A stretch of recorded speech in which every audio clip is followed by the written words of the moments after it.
Hello and welcome to the AgCulture Podcast, where we share insights about the future of agriculture. Each week, we dive into the stories, technology, and ideas shaping a sustainable and profitable future for farms and rural communities alike.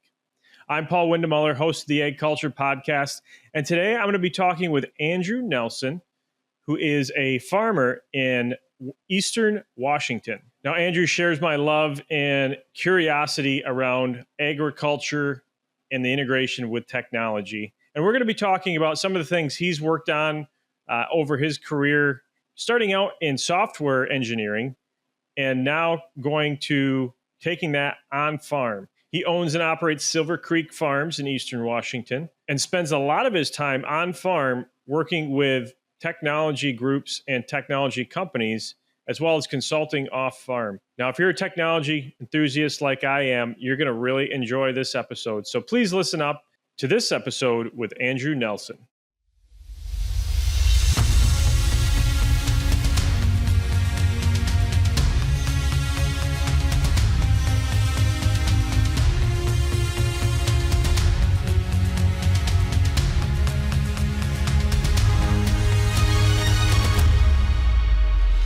Well, today on the podcast, we have Andrew Nelson, who is the owner of Silver Creek Farms in Washington State. In Washington State in the U.S. And it's a 7,500 acre farm. Is that correct, Andrew?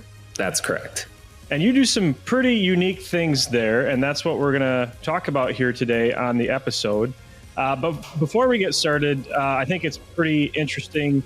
You're a fifth generation farmer. Is that right? That's correct. I'm fifth generation on the farm. That first generation actually started in Idaho, but then re-homesteaded to where we're at. So a double homesteaded family. Yeah, double homesteaded. Wow. Awesome. And the other unique thing, I think you're the first person that I've met that is a farmer and a software engineer. So that's a very rare combination. So you're a first on my podcast here. Well, there are a few of us in the world, but I've met a couple of them. So, I feel like we should have our little coding meetup or something and then go drive a combine just to be more unique. That's probably what the big activities would be for something like that, wouldn't it? Yeah.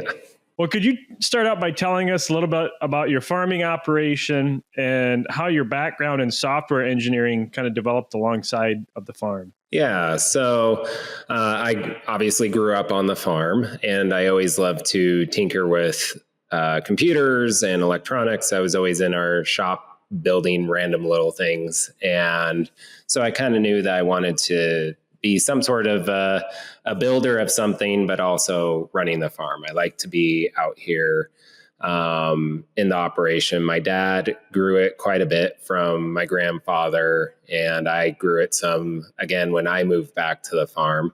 So when I was a kid, we were probably for a while at about 1,500, 2,000 acres. And then we grew to 3 or 4, then 5 by the time I moved back. And now we're at 7,500.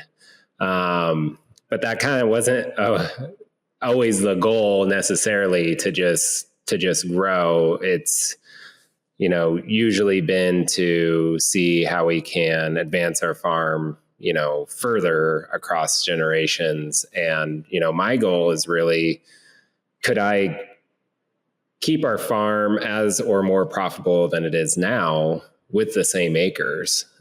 Because for me, that seems like the biggest kind of win. More acres sometimes means more problems. And, you're just spread out more. And I do a lot of technology to help me figure that out. But it's something where I think that, it is something that we need to look for in the future is how can we, do more with the current acres that we are farming instead of every farm having to just continually grow acres. And then we look at the nice thing about farming is you look at decades or generations on a farm typically. And I went to school for computer science and business and did software consulting. And that's a very quick turnaround mindset. So, I was thinking in maybe months at the furthest, for a lot of my projects. And, we were getting a lot of projects done, writing a lot of code, but it was something that was missing. So that's really why my wife and I, after 5 years after college in the Seattle area, decided to move back to the farm, because it was, we kind of need to balance that out. And I think that both help each other. My continual want of improvement and speed on the farm kind of pushes us tech-wise a lot. Compared to most farmers, but then the longer term mindset definitely helps me a lot in my software world. So I still do non-farm software. Right now I'm at University of Washington in their data analytics group. So I'm a software integration developer. That's what I was doing right before this call, was writing AI framework to process a bunch of documents that literally we don't have enough time to do. So it's good to think in the long and short term. And that's kind of how I see our farm going into the future is kind of having that blend that makes us unique. Yeah, that is unique. And you're specifically in row crops, broadacre row crops, not necessarily high value crops or livestock, correct? Yeah. So we are in grains and legumes. We raise a lot of soft white wheat. That's what's kind of special about the Palouse area in Washington State. It's great for growing soft white wheat, which is actually a little bit lower protein wheat. It's kind of funny because a lot of wheat growers will try to be hitting higher protein. And I'm like, I don't want high protein. If I get high protein, then I get docked. We do raise some spring hard red wheat that, you do need to hit protein on. And then legumes, so lentils, peas, and garbanzo beans. Somewhat recently in our area, we've started introducing canola just in terms of a rotation to help with some weed control in areas. But it's definitely not something that is a main crop for me. Maybe the prices will change and it'll become more of a main crop. But as of right now, I really do like the rotation that we're on, where we have a winter grain, so winter wheat, then we do a spring wheat or barley, and then we'll go and do a legume after that to add more nitrogen back to the soil. Really it's a good rotation for our area, it seems like. Yeah. And that's really interesting. I find it interesting. I'm come from the livestock world. So we've got a lot of technology adoption in especially dairy farming in the livestock world.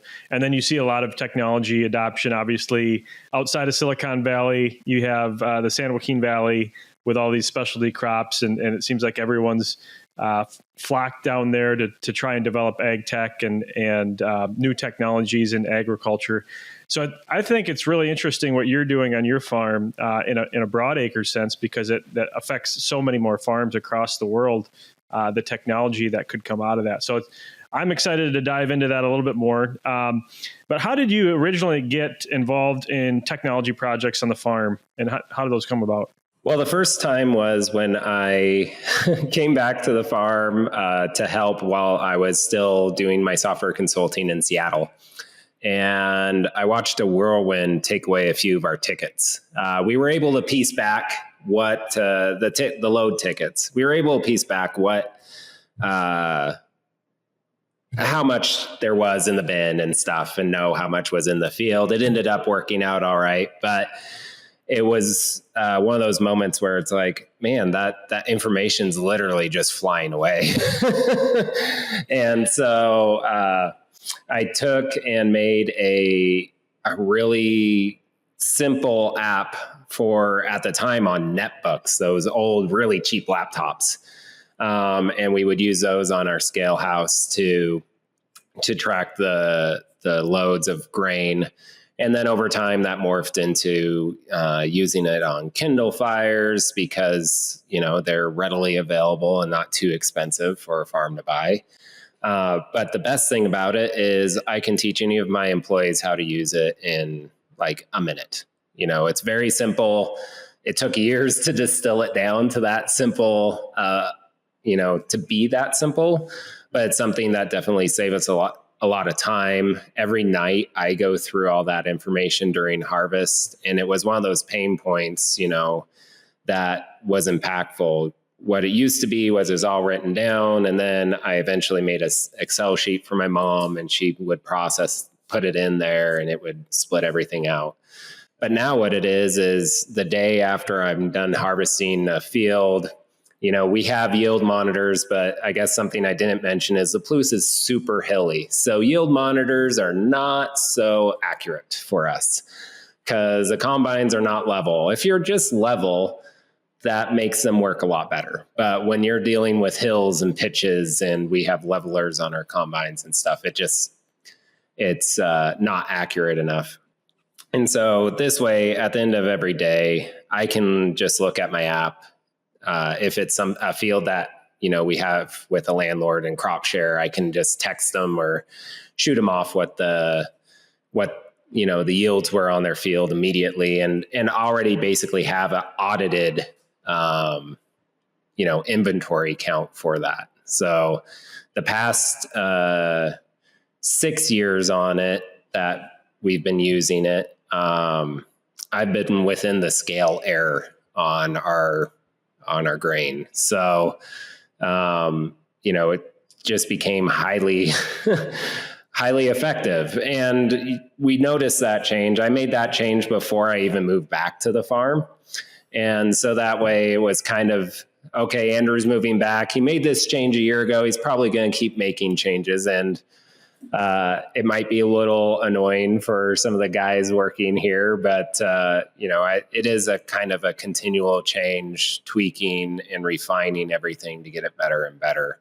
And we even do it with our implements. Right now we have a cultivator sitting outside that we're redoing a fertilizer rig on to make it work better for us. So it's just kind of that continual improvement. And, I use technology to advance that. At the start, I did the items that annoyed me the most. And then, sometimes that also meant biggest monetary impact. But then, I also would do ones that would monetarily cost us the most. How does that adoption with the other team members in your farm, when you decide, hey, I think we should try this or look at this technology, as you mentioned, your role as a software engineer has a quick turnaround. That's kind of the mentality that you had in that role. But that's not usually the mentality, like you said, you see on farm. Usually employees or stakeholders in the farm don't like change, as you mentioned, and things change slowly. So how do you deal with that dynamic? Yeah, we usually don't roll out something new on all acres is one of the things. So, warm my dad up to some of these changes and stuff, I would do it on small acres. And, we have 2 corporations, so I'd usually do it on my corporation. Okay. But then show him the results of it. And then we would grow it the next year more, and he'd probably include it some. And then by the third year, we're usually rolling it out everywhere. So a good example of that is variable rate glyphosate. So to spray Roundup on legumes, because we have a lot of weeds in our legumes due to lack of weed chemicals for them. I swear that you can look at a lentil sometimes and it'll just die. So you go through the field before harvest and you have to spray out all the weeds. And if there is any other green plants, you spray those as well. What we used to have to do is you'd look at the field and be like, okay, here's the biggest amount of growth. This is the rate of glyphosate that we're going to have to use for the whole field. But what I changed it to was I would fly the field with a drone and vary the rate of glyphosate based off of the area of the field that we were in. And then in some spots of our fields, you can vary that down to 0, because there's nothing there. The crop has ripened, there's no weeds or so few weeds, it doesn't matter. And you turn it to 0. And so that one, my Dad was decently skeptical of. So, we tried it out on one field the first year. And then the second year, I did it on all of my farm's acres and a few of his. And then by year 3, we rolled it out to everything because it not only saved money, but it saved us a decent amount of spray time because we're putting less gallons per acre out in the end. So it made it so instead of spraying 100 acres per or 120 acres per spray load, we were getting, 200 or sometimes 240.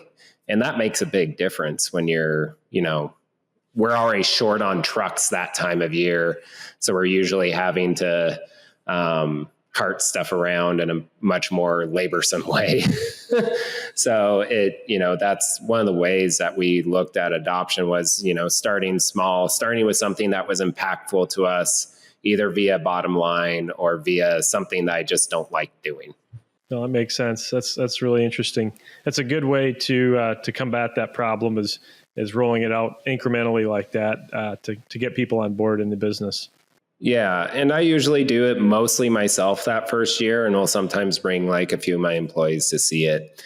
And then I, start pulling them in more the next year and stuff like that. But there's still some things that, me and one of my employees do the drone flights. A few of the others, one once actually said that he wanted to learn this year, but the others don't really want to. They're afraid that they're going to crash the drone or, it's different than a tractor. I would argue that's easier especially if you ever played video games, but well, nowadays with the tractors that are running out there's a lot to those as well. So it's not any more complex than a drone. No, I would beg that they are more complex than like my imaging drone, for example, because I can set up everything beforehand on that and just press go. Right. You've had some partnerships with pretty large companies, kind of like, well, for Microsoft for one, right? Microsoft Azure. Yeah, Azure. Microsoft Azure. You want to tell us a little bit about how that happened and what the projects were and what that collaboration looked like? Was a great collaboration, and we're still even collaborating now. When working with Microsoft, I was a software consultant for them when I was doing my consulting in the Seattle area, which was kind of funny. So I worked on their data for the pipeline that managed all of Microsoft sales data, which was funny at the time. It ingested so much data, it literally ran all night every day. So I worked within Microsoft already as a software person, but never, in agriculture. And then my dad was on a Nature Conservancy. It's a volunteer board for our state. And one of the other members of the board at the time was in Microsoft research and said to my dad, hey, my office mate is looking for a farmer to do some of his research projects on. Do you know of anyone? And my dad at the time was like, well, that wouldn't be me, but my son's a software engineer and is taking over the farm. Maybe him. So I had to actually look up the date of that because I couldn't remember. And that was back in 2017 when Ranveer and I first kind of had our first meetings and contact. And by 2018 is when we really started rolling out projects on the farm, across our farm. At the start, it was kind of getting some of the basics out here. So doing some more basic weather type data collection and testing out some different wireless communication technologies. So at the time, it was television white space, TV white space. So what television signals go over in rural areas, you usually don't have many channels. A while back, the FCC allowed people to utilize that to send internet. The really good thing about that is kind of like how you can put up, rabbit ears on your TV and get a signal from far away. that works well in rural areas because those signals can go around hills and through objects better because it's a lower frequency. Okay. So we were doing work on that in our area, and our area worked well because we are so ridiculously hilly. And then that grew to a lot of other items. With the temperature monitoring, we used AI to better predict low and high temperatures. So in the Pacific Northwest, especially with our two mountain ranges, we have two, which is behind me now. To my east, we have the Rocky Mountains, and then to the west of me, I have the Cascade Mountains. And so getting reliable radar data is difficult when you have those mountains. They're not at the standard height that they are throughout the Midwest. A lot of things that work in the Midwest, such as just using radars to figure out how much rain is somewhere, do not work here. There's many times, such as this morning, when it was raining and you would look on the radar and it shows no rain because our clouds are low enough, it's just not catching it. And then there will be other times where it's saying it's raining, but it's not hitting the ground. And that happens a lot during the summer when we get to those really lower humidity times and the ground humidity is really low. It'll just evaporate before it gets down, but the radars are up high enough. It shows it. It's just, yes, it's not getting to me. Okay. So the same sort of thing happens with the weather and temperatures. With our hills, the cold will settle down and then it'll be warmer on a hilltop than at the bottom of a hill. And one of the crop protection chemicals we put down, if I do it when there's a frost, it's really going to damage my wheat and, or one for my green peas too. And so we use this AI model to predict the freezes, and it accurately predicted them at least the spring that we ran our tests, but even I still use it to this day. It accurately predicts the frosts pretty much every time. Whereas the forecast would keep saying, my low temperature is going to be 38 degrees or 40 degrees. And that's for 10 meters up. It probably is that, but my crop is on the ground level right now, and we really needed to know that. So we ended up integrating a lot of AI on the farm, doing a lot with drone flights and satellite imagery, and that's kind of where we're taking it further. The interesting thing is, Microsoft's a very big cloud computing company, but as you know, most farms don't have good internet connections. So we did a lot of work on kind of edge processing. So processing it on the farm, making it small enough to use a farmer's connection to get some of this information uploaded to the cloud. Okay. So you helped develop some of those type of systems. Yeah. So we would, for example, do a drone flight on a field, and then they had a project where they kind of removed the information out of the combined image that isn't relevant to what we're looking at. And so then could send it up. Some of them would be as simple as like removing out, roadways, but it could also be, some grassy waterways, or depending on what we're trying to glean from the information, you can downsample some of the image and save a lot on the size of it to upload. Do you think drove Microsoft to even want to be involved in agriculture? You'd mentioned everyone knows they're such a big company. They're in, seems like everything, but agriculture seems such a niche that's outside of their expertise. Why do you think it was important for them to get involved? At about the same time, they were doing a lot of work in climate. And as you know, agriculture and climate are very much intertwined. And so I think that was one of the big drivers. This is just somebody from the outside looking in. I will fully say I am not a Microsoft employee or spokesperson. But that's what it definitely seemed like to me. The other big thing is Ranveer grew up on a farm in India, and he is a very, very great researcher, and now he's off working on some really cool items in Office 365. But I think that was part of the drive too. He grew up going to his grandparents' smallholder farm in India and really wanted to internally make a way to make that better for people who are, doing that sort of farming.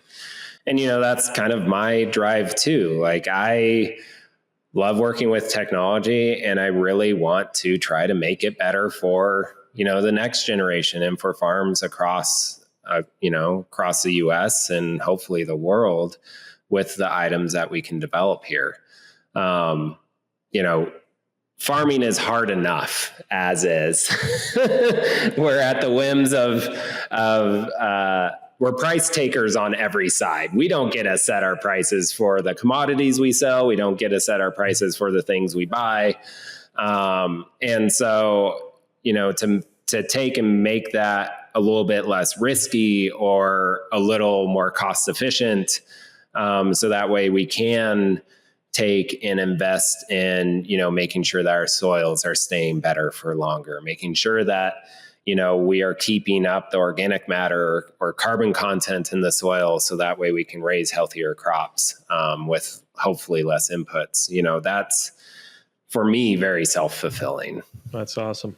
Andrew, did you have any outcomes out of any of the projects that you were working on where it's like, wow, I didn't see this coming, or that's a really interesting insight, or this technology worked way better than I thought it would, or has a different use than what you originally brought it on for?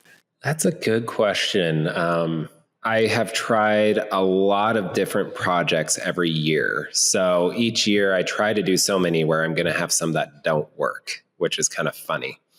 And I don't see that project not working as a failure. Like, that's a good learning. And that's really where I have found some things that work better for something else, or tweaking it in a way that it ends up working better for us. I'll be honest, I thought that drone technology would have kind of went away with satellites, and some people, definitely still feel that. I'm very bullish on those drones really helping broadacre. In our area, we're cloudy a lot of the time, but it's not necessarily raining, just because clouds kind of pile up onto the hills and mountains behind us. And the drones can always give me information from the field level without having to go via satellite. And I definitely didn't think that I'd be able to reduce my cost as much as I did. It was a thought that it might, but any contact herbicide could be something that you could then target and reduce. And like the Roundup, Roundup's one of my cheaper chemicals. I didn't initially go into this thinking, what I'm going to do? I'm going to take my cheapest chemical and use half of it. It definitely has some good impacts. It still costs money, so it still helps, and it made us more efficient in terms of our sprayer use. Right. But it also really reduced our chemical residues on our products when we're selling them. So this last year, my buyer, he always, tests all the lots for residues and stuff before they sell it. And he said that ours was like a quarter of the baseline. So 75% reduction, even though I reduced the Roundup by half. Huh. Interesting. It was kind of a surprising insight, though the more I reflect on it, it's not that surprising, because the reason I'm spraying it is because it's to kill weeds, and where there's a lot of weeds, there aren't any lentils. So, it makes sense that there was even less residue than we thought there would be. But, I don't have any giant pivot that we've had. GPS data has been really helpful on our farm. I guess I'm still surprised that it's sometimes so expensive. because I have what's called a N-trip caster. So it casts out GPS correction signals. I put it on my shop. I spent somewhere in the neighborhood of like $500 for this thing, and it hooks up my drones, makes them within an inch accuracy. And yet I go to my sprayer or my combine and I have internet there, and I'm like, why can't I just plug this in and be at my accuracy? I keep having to, try to figure out what unlock it would need, or, that's not compatible with ours. And it's like, but I have, 4 different brands of drones in here of different types of drones. And each one of them, I can just cast to it for free. And looking at the software behind it, it's already in there. Why won't they just let farmers do it? That's a good question for those companies. I'm guessing they're making a good amount of money off those subscriptions, right? The open source part of me is always like, I just wish that I could feed it to it. I mean, having a software engineer on the podcast is, like I said, you're the first. So that's one thing that I want to have the audience really understand is what is open source versus closed source technologies, and what's that really look like in agriculture? I'm not a computer science professor who's going to explain this as eloquent as it has been explained to me in the past. But my easy way of explaining it is, code is something that can run programs on computers, on GPSs, on, any device with a chip. There are ways that we can allow that code to be downloaded by anybody and modified by anybody quite easily now. Like, really, it's ridiculously easy. You put it up on GitHub and somebody can easily collaborate with you on a project. For better or worse, some companies, will take all the stuff that they develop and not show it out. It does make sense, especially while you're developing something or getting something running. You don't want to just put all your work out there and then have somebody else, especially if it's like a website. Yeah, look, I spun up his website first. So, so this other person did all the work and I have my website up and running and you can use it now. But there's definitely a lot of opportunities for collaboration and sharing in terms of, getting a better, more robust product if you do allow that sharing. And there's a lot of different licenses and stuff that you can post for it. But some software will be fully open source. You can do whatever you want. Some will be, you can use it for personal use or like your own farm, but not sell it. And others are, hey, if you modify it, let me know what the modification is. And then it may get into the main type product. And, I like that type of one where, hey, you can use it personally, but if you make something on it, please share it back. And it just makes it better for everyone else. Companies are going to and have to make sure that they prioritize ways for them to generate more revenue and profit quicker. Otherwise, your company goes away and then it's not very valuable. That's why I tell everyone about my farm is, I have 2 sustainabilities. I have my environmental and ecological sustainability. If I don't have that, I can't grow crops and my farm goes away.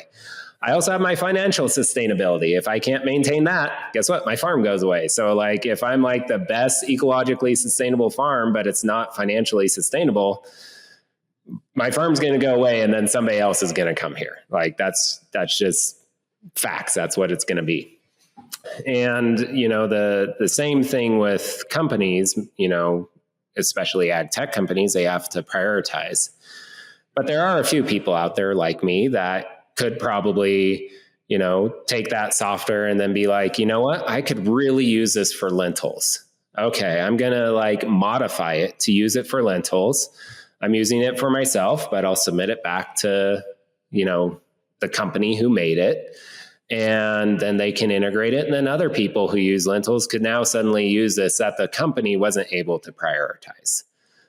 So it kind of helps share that good innovation across, the market quicker. It doesn't always happen that way.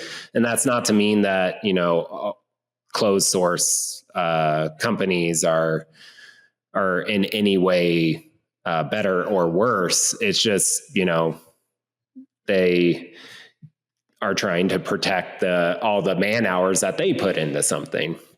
But it's definitely something that I hope that we can get more to in ag, is that collaboration. I read a book on innovation last year, and,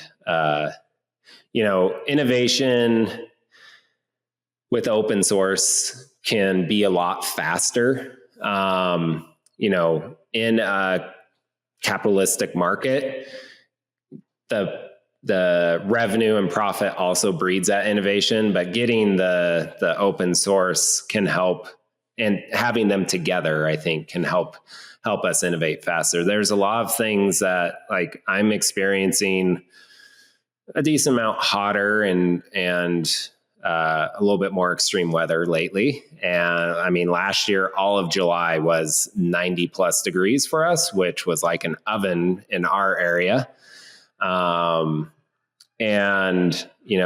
So getting different tools to help us weather those, if that be something, a smarter marketing program or a better way to deal with, breeding of crops that are specialty crops that, aren't getting as much funding as corn and soy. Things like that, I think, could really benefit. Well, I appreciate you giving us a synopsis of that, because I hear open source, closed source a lot, but nobody ever really takes the time to, what does that definition actually mean? So as a farmer, I appreciate you making it simple enough of a concept for me to understand. So thank you. Now I want to pivot a little bit to the work you're currently doing with the University of Washington. And what does that look like? What are some of the projects you're currently working on the farm? Yeah, it's kind of a fun collaboration that we have. I went to the University of Washington, and it's funny because it's not an ag school, but with the technology projects, it's really, ag adds a very unique challenge, let's put it that way, for students to address. So I work with the Global Innovation Exchange program, which is between University of Washington and another university, which I would try to say its name and I'll just butcher it. So I'll just say within our university. And what this Global Innovation Exchange Master's program does is have masters in innovation of either software or robotics. They have like 2 tracks. And I usually work with robotics, but sometimes I'll do just software projects. So what we did this last year and the year before actually was a project that they named Farm Gazer. The students picked the name. It's a really low cost, and it's one of these open source things that's up on my GitHub right now. Really low cost way to look at fields and kind of get a virtual drive-by of your farm without having to drive by all the fields in your farm. With the acreage that I have, it takes a decent amount of time to drive across the fields. It's definitely not something that I could have time to do every day, because that would be all that I do every day. So, you can set this camera out at the field. It'll take a picture just a few times a day, and then it sends it up to AI to look at. And the AI can look at the picture. There's something called prompt engineering that you end up doing. So it's basically asking the question in a way that the AI will better understand it. And so you send that prompt with the picture, and then it can tell you things like, If I were a farmer, I would be worried about the pooling in this field, or I notice some weeds are getting taller, or there is some yellowing on some of the leaves. There might be disease or stress. And it can tell you that without me having to do it. It's just an automatic thing. And so the thought is it could be somebody that would be monitoring the field, an assistant monitoring the field, and then highlighting anything that I need to look at. I can still look at all the pictures if I want to, but I can also just look at the summary response and be like, oh, okay, I actually have 3 fields that I have water pooling again. It could have just been a rain event and some straw, got washed down the field and caused a little dam or something. We'll go fix it with a shovel. Like that, honestly, it's kind of funny because as soon as they're like, well, what's the fix to this? I'm like, it's a shovel. But like to know that I need to go there with a shovel, or, it's down a dirt road, which isn't going to dry for 2 weeks. We'll hike out and fix the couple acres of pooling if we need to. So what we do with it right now, it connects with Wi-Fi. I have one that connects with cellular, and we're trying out some different technologies to see basically a lower cost way to roll it out. Because as with most farmers, I'm slightly cheap, and I don't want to pay, $30 a month for each camera, 50 of them across our fields. But that is the thought behind it, is that we can have it out at the field, and it does it can, we've tested it with quite a few of my different fields, and it can catch that. It catches drought stress. One of the things that we're trying to do with it is make sure that doesn't just nag you about something you can't do anything about. Because for me, it's like, I know that it's drought stressed. I'm a dryland farmer. There's nothing I can do. So stop telling me every day that there's a drought. I already know it. You're not going to make it rain any sooner, right? Yeah. Now it would be an awesome system if it could also like manifest a cloud above it and start raining. That would be quite something. Maybe one day, right? We're a ways from that. And then this quarter, they're working with us on it's a shorter program that we're working together on this quarter with actually some like fuel level monitors and stuff like that, but open source ones that farmers could be able to look and see, okay, here's the 5 things that I need to buy. And, hopefully a very easy thing on how to install. Yeah. Especially fuel monitoring. I did look into it and I was like, I realize that fuel is a high dollar business, and those are very high dollar solutions. Well, it'll be interesting to see where those projects go in the future. Last question here before we wrap up. As both a farmer and kind of a technology guru or technologist, what's your vision for the future of agriculture? Where do you think it's going? I wish we would already be here somewhat, but I still think that swarmed robots are going to be impactful. Though I keep saying that and it keeps not happening. So maybe it won't. But I think that, having more autonomy is definitely going to help us farmers. It is harder and harder for me to find on-farm help. And I think that I'm hoping that the autonomy will go to where, we've started making our equipment so complex that hopefully with autonomy, we can make simpler equipment and put that complexity somewhere else where it's, we're kind of basically pre-processing, figuring it out, and then sending it to it. It's a real issue that I'm having with some of our more complex equipment, like my sprayer or my seeder. It is really hard to fix in the field. So any way that we can get simpler and more reliable, I think will help. And then I'm also pretty excited about a lot of these devices that are going to allow us to manage our farms a little differently. Some of those autonomous weeders, like the iGen Element is working in cotton and sugar beets right now, where it's just a solar panel and a robot that weeds your field. I mean, if I could do that, for example, with my legumes, that would, save a decent amount of cost, but I would probably get a much better end result because the chemicals I have to apply to keep weeds down, because lentils are not competitive, those chemicals will then usually end up either not controlling the weeds because we don't get right timed rains, or they will end up killing my lentils because we got too much rain. So I think that there's a lot of technologies like that are kind of on the cusp that I think will make a pretty big difference. I mean, imagine if you could have something that weeding your field for you, that really kind of upends how we think about, the chemical and the delivery on our field. Right.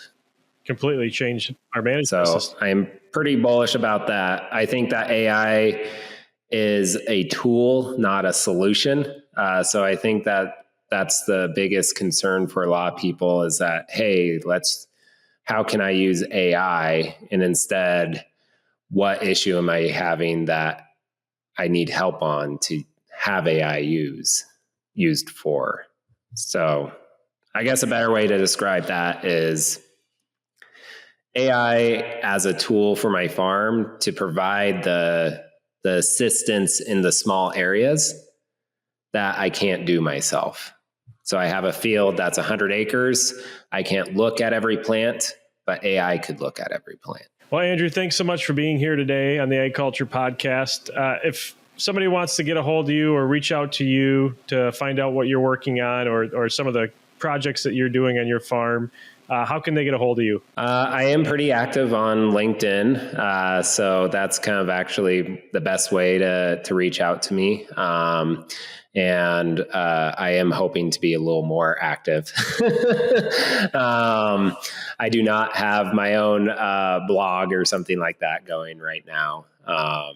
But yeah, that would be the best way to reach out to me. Thank you for having me on. It's always great to talk to somebody else who's excited about agriculture and AI and technology. For me, it's super exciting. So thank you for having me on. Yeah, it's been a real treat. And we'll put a link to your LinkedIn in our show notes then so people can find an easy way to get a hold of you. So again, Andrew, thanks so much for being here, and look forward to hearing more about the projects and adventures that you're working on your farm in the future. Great. Thank you. Well, thanks for listening to another episode of the AgCulture Podcast. So good to have you. I hope you found my conversation with Andrew fascinating. And as always, if you did, please share this episode with somebody that you know. That's how we grow our audience. And as always, if you could leave a 5-star rating and review on whatever platform you listen to this podcast on, I would really appreciate it. Now, I just wanted to say one last thing before we go for the day.